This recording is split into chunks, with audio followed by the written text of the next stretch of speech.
diante de tantos números que mostram a fragilidade da nossa economia, não é surpresa que a inadimplência tenha aumentado. Só que o índice bateu recorde em março, segundo o levantamento feito pela Serasa Experian. Sobre esse assunto eu vou conversar com a Denise Barbosa, que está lá no nosso estúdio da BMF Bovespa, como você já sabe.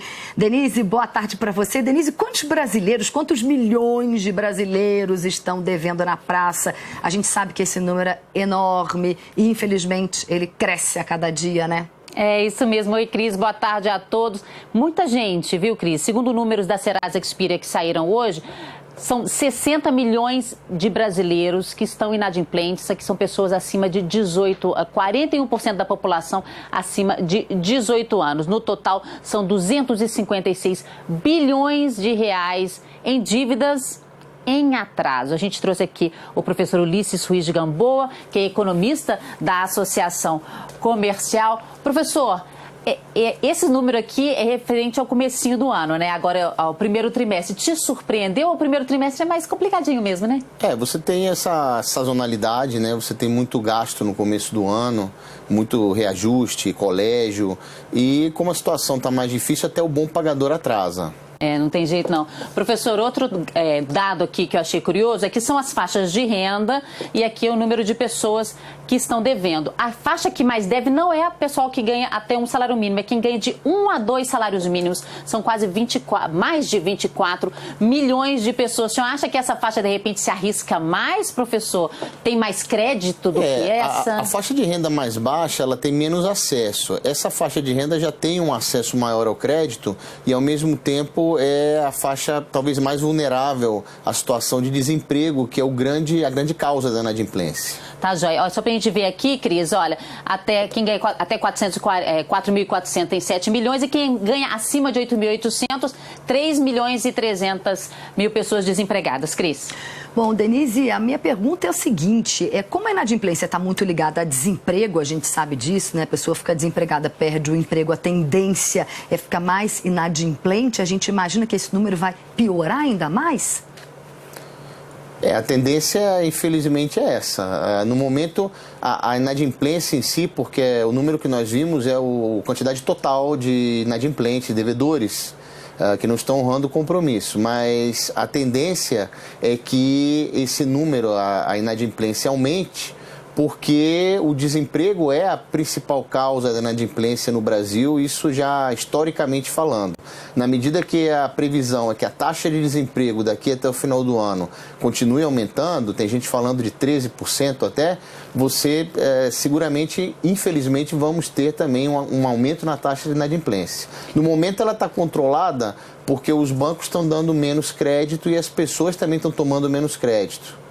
Professor, um outro dado que eu queria que a gente conversasse, você e a Cris, é o setor de serviços. Saiu hoje, esse é um dado do IBGE referente ao mês de fevereiro. Aqui a gente tem só meses de fevereiro de 2012 para cá. Então, 2012, 13, 14, a gente teve números positivos. 2014 foi uma alta de 7%.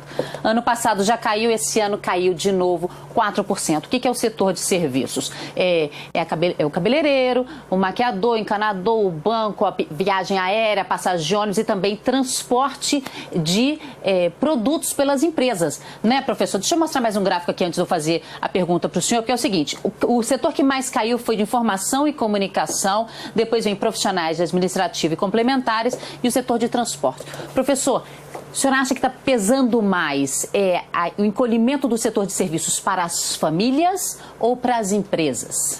Nesse caso, pesa mais as empresas, né? E os serviços aí, principalmente transporte, esses serviços de informação e comunicação, estão muito associados à empresa, à produção industrial, e como a indústria também está tendo uma queda muito grande, esses serviços estão muito relacionados. Agora, também existe aí, no caso de informação e comunicação, TV a cabo, telefonia, são setores que estão sentindo não só a inadimplência novamente dos usuários, mas também muito cancelamento de serviços. Tá, imagine, para as famílias, que já são 21 meses seguidos de queda no setor de serviço. No geral, ele caiu por 11 meses, mas para as famílias cai a 21 meses. Deixa eu mostrar mais um gráfico aqui, olha só, em março de 2015 ainda estava subindo, logo depois foi para o vermelho e assim ficou, tá assim até agora. Professor, o grupo que inclui atividades imobiliárias, serviços financeiros, já cai há 16 meses. Esse setor imobiliário está sofrendo bastante, né?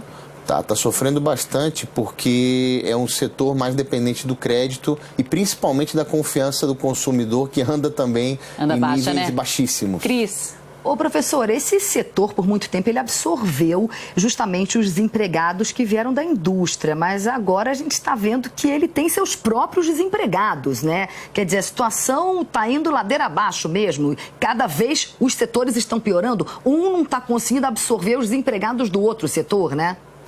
A indústria manteve, vamos falar assim, o emprego até onde pôde, até porque, como a mão de obra no Brasil tem, em geral, uma qualificação menor, para a indústria é mais difícil fazer a reposição, mas chega uma hora que realmente as contas estão tão no vermelho que já não deu para segurar. Tá, joia. Professor, muito obrigada, né? Agora as pessoas estão partindo para fazer bico mesmo, para trabalhar por conta própria. Professor, obrigada pela sua presença. Cris.